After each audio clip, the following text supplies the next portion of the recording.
नमस्कार, मेरा नाम अभिषेक भारती और आप द भारत मित्र देख रहे हैं। और द भारत मित्र में झारखंड विधानसभा के बजट सत्र की सबसे महत्वपूर्ण तस्वीरें हम आप तक पहुंचाने की कोशिश कर रहे हैं। चूंकि आप 6 घंटे की पूरी कार्यवाही तो नहीं देख सकते, लेकिन वो कार्यवाही जो आपके काम की वो तमाम चीजें हम आप तक पहुंचा रहे हैं। देखिए, राज्यपाल के अभिभाषण पर चर्चा चल रही थी।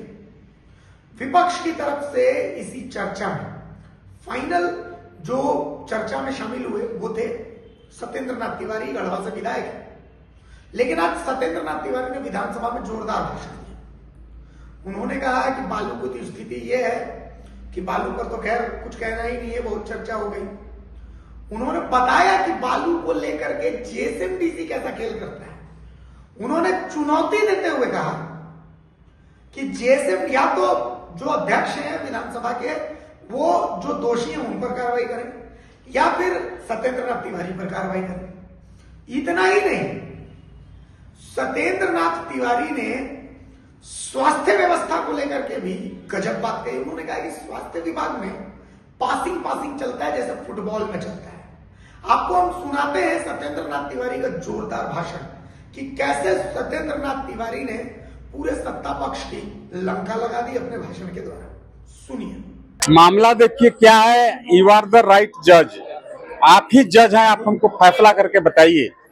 5 साल में जिसको बालू का टेंडर फाइनल करने का जिम्मा मिला वह जेएसएमडीसी है, और 5 साल में 3 बार टेंडर किया, और एक बार टेंडर किया, 2 साल तक पेपर जांच किया।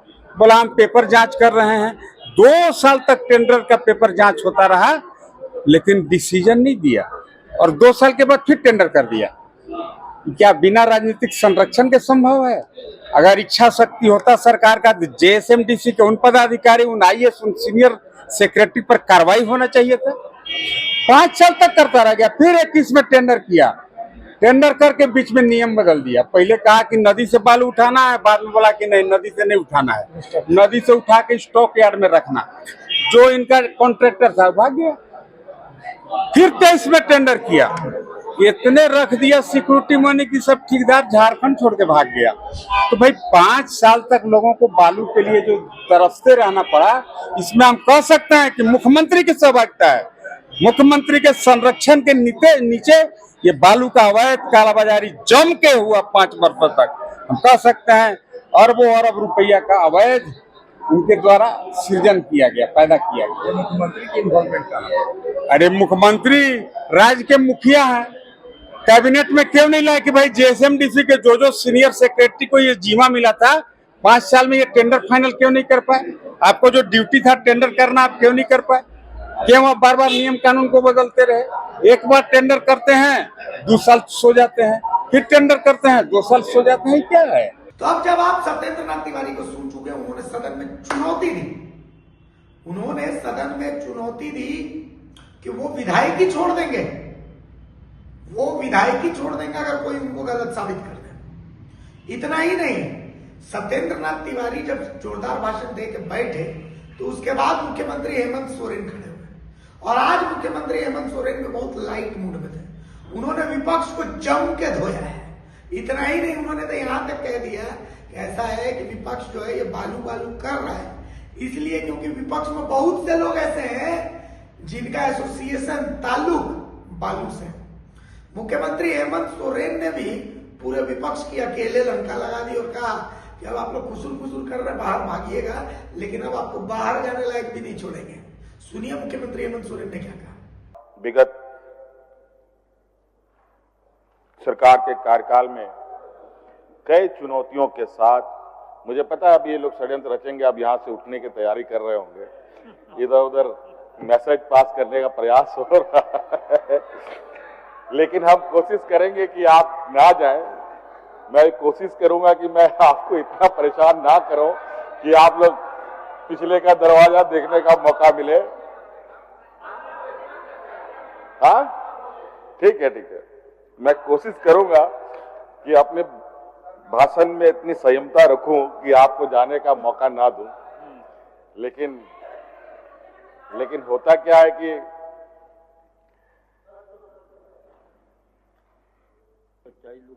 जब सच्चाई सामने आने लगती है तो उसमें बड़ी कठिनाई होती है उसको फेस करना, उसको उसके साथ चलना। अध्यक्ष महोदय,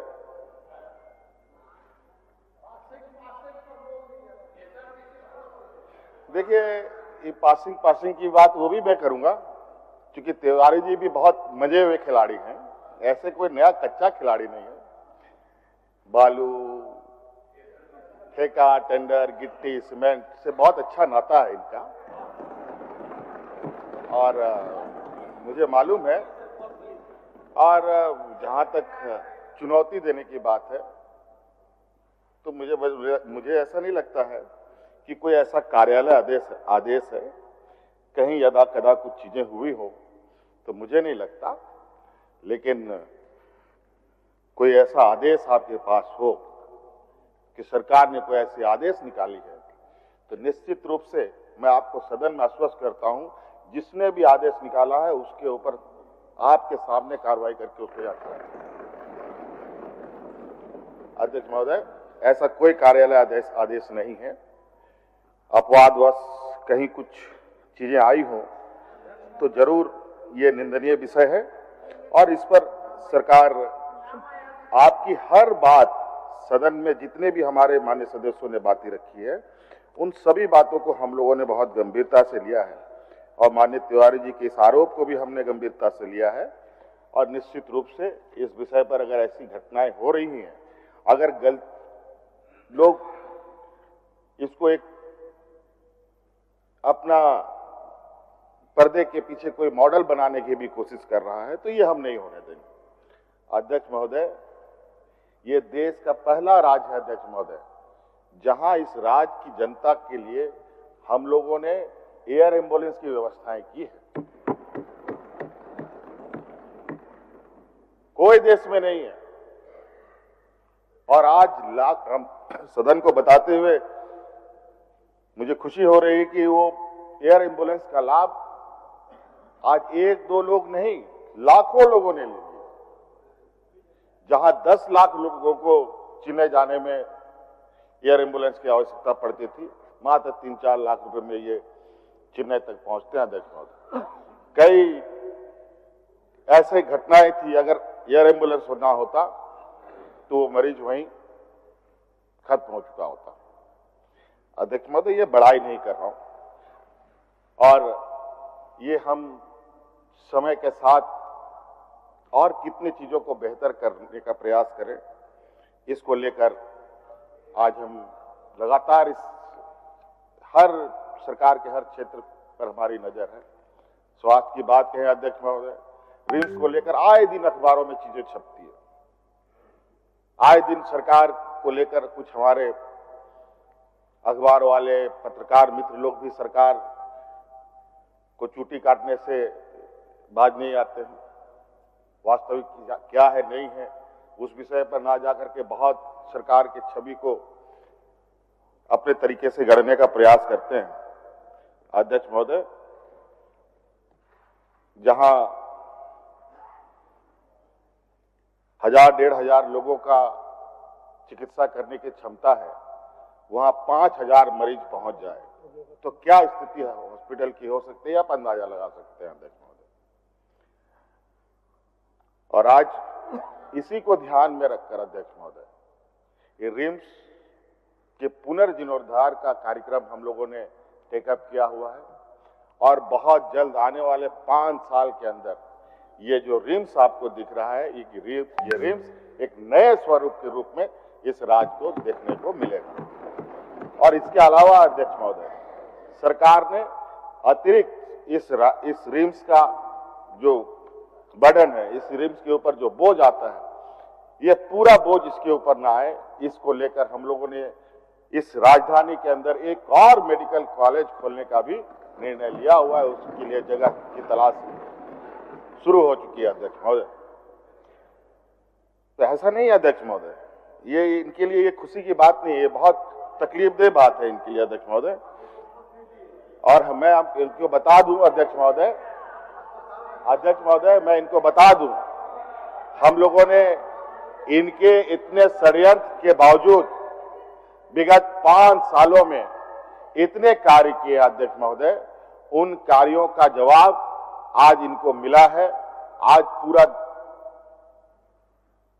हमारे विपक्ष के पास जितनी ताकत थी, उस ताकत को यहां स्थापित करके इन लोगों ने चुनाव लड़ने का काम किया और नतीजा ये हुआ अध्यक्ष महोदय, आज ये फिर से उसी जगह पर हैं जहां पर वो पहले से मौजूद थे, बल्कि और भी 2-4 पत्ते इनके झड़ भी गए अध्यक्ष महोदय। और हमारी मजबूती जो पहले थी उससे और कितनी मजबूत हुई है, इससे देश, इस राज्य की जनता का हमारे सरकार के प्रति क्या सोच है अध्यक्ष महोदय, आपको मालूम है। और इस बार भी अध्यक्ष महोदय, मैं आपको बता देना चाहता हूं अध्यक्ष महोदय, अभी तो शुरुआत है, अभी तो सरकार के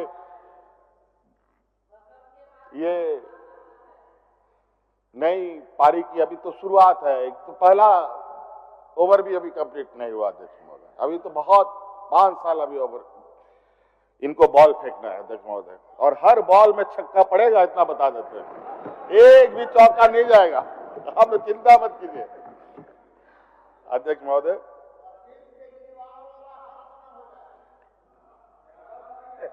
देखिए, आप लोग समझिए आप लोग का क्या हाल हो गया है, आप लोग ये समझिए कि आप लोगों का हाल क्या हो गया है।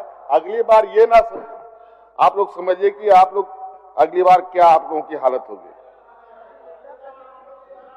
ये लोग सरकार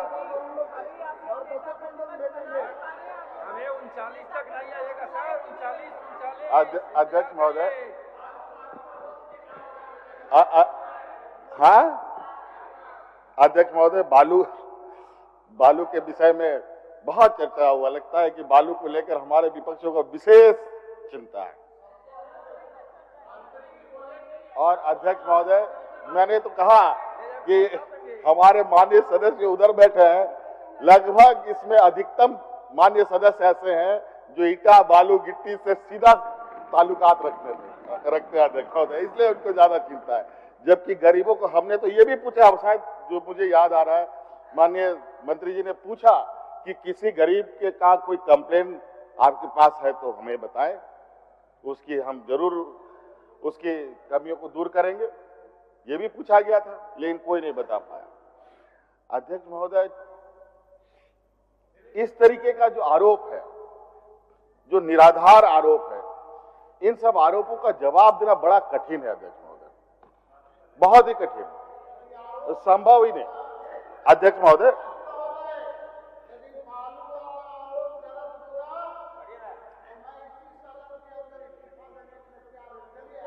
अरे आप अपनी बातों से कब मुकर जाएंगे, कोई भरोसा नहीं है, छोड़िए, आप क्या बात कीजिएगा,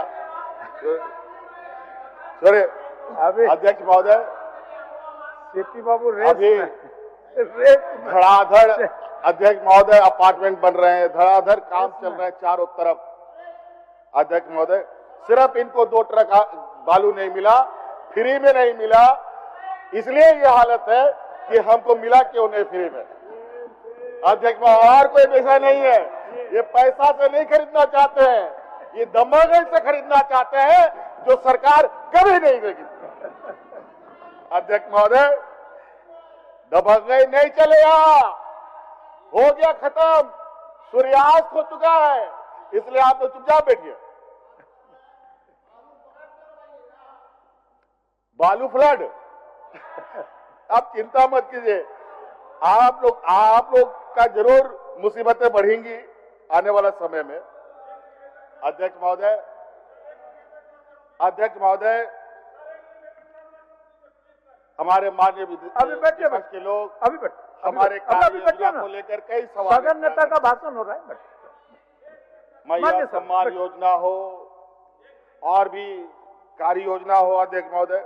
और फाइनली जब सदन का जो तीसरा दिन है उसका अवसान हुआ, उसके बाद सत्येंद्र नाथ तिवारी सदन के बाहर आए, हमने उनसे बातचीत की, उन्होंने उल्टा मुख्यमंत्री को कह दिया कि मुख्यमंत्री ही दोषी है बालू के खेल में। आपको यह भी सुनाते हैं कि सत्येंद्र नाथ तिवारी क्या कुछ कर रहे और कैसे हमलावर है, कि आपको सुनना चाहिए, क्योंकि सत्येंद्र नाथ तिवारी भी फुल फॉर्म में थे। बालू का कालाबाजारी हुआ, जब आप आउटलेट नहीं रखेंगे उन लोग तो अटैक करेंगे गोडाउन के ऊपर। 5 साल में जेएसएमडीसी बालू का अगर टेंडर फाइनल नहीं करता है, इसका मतलब स्पष्ट है इसमें सरकार की संलिप्तता थी। अगर सरकार की संलिप्तता नहीं होती तो जेएसएमडीसी के पदाधिकारी पर क्या कार्रवाई हुआ? कोई कार्रवाई नहीं हुआ। उस पर उनको बोलना चाहिए। लेकिन अब तो मंत्री जी तो कह रहे हैं कि ये भाई विक्रम को ऐसे बालू के लिए पूछ रहे हैं कि जैसे यही लोग बालू और किसी के ज्यादा। मुख्यमंत्री जी को तो चलिए अनफॉर्चुनेटली उनको इन कारणों से हुआ नहीं पता, उनको बहुमत मिल गया तो उनको तो उस नशा में वो चूर हैं। लेकिन आप भी गांव देहात में आपका भी संबंध रिलेशन घर होगा, अब जाइए गांव में, अपने गांव में पता लगाइए। अभी आपका अपना घर मरम्मती करना होगा तो आपको बालू नहीं मिलेगा। ये क्या है? ये सच्चाई है। फिर रहा मेडिकल लाइन का बात। गढ़वा से पेशेंट जब वहां से रिम्स के लिए रेफर होता है तो उसको सीधा रिम्स में भेजता है, वहां से डाल्टेनगंज अस्पताल में उसको उतार देगा। अब डाल्टेनगंज अस्पताल से दूसरा एम्बुलेंस जब अरेंजमेंट होगा तो उसको भेजेगा रांची। ये पासिंग नहीं हुआ क्या? चुनौती दी है सदन में। हम तो चुनौती दी है, अगर ऐसा नहीं हो रहा है तो मैं इस्तीफा दे दूंगा। अब पता करिए, गढ़वा का पेशेंट कभी डायरेक्ट रिम्स तक नहीं लाया जा रहा है। ये 1.5 साल पहले पता नहीं कब से ये कानून बना, लेकिन आज के डेट में यही है। केंद्र पर आरोप लगा रहे हैं मुख्यमंत्री जी कि इनको हिस्सा नहीं मिल रहा। 600 करोड़ रुपया दिया है, सौतेला व्यवहार कर रहे हैं झारखंड के साथ। अब इनका आरोप तो 1,36,000 करोड़ भी कहते हैं। इसके पहले भी मुख्यमंत्री उसी बीच में रहे थे, उस समय 1,36,000 करोड़ का इनको याद नहीं आया। मनमोहन सिंह जी कोयलो मंत्री थे, प्रधानमंत्री थे, उस समय इनको उस पर याद नहीं आया। और आज झूठ मूठ के अननेसेसरी 1,36,000 का एक कोरोना रो करके लोगों को दिग्भ्रमित कर रहे हैं। ये तो कुल मिलाकर के ये हमने आपको इसलिए सुनाया क्योंकि ये चीजें आपके सुनने के लायक थी। ये पॉइंट्स ऐसे हैं जिन पॉइंट्स पर चर्चा होनी चाहिए। एक चीज बहुत अच्छी हो रही है सदन में कि कम से कम चर्चा हो रही है। ये वॉकआउट का जो खेल होता है वो वॉकआउट का खेल नहीं चल रहा है। तो कुल मिलाकर के ये चीज जो है ये बहुत पॉजिटिव संदेश दे रही है।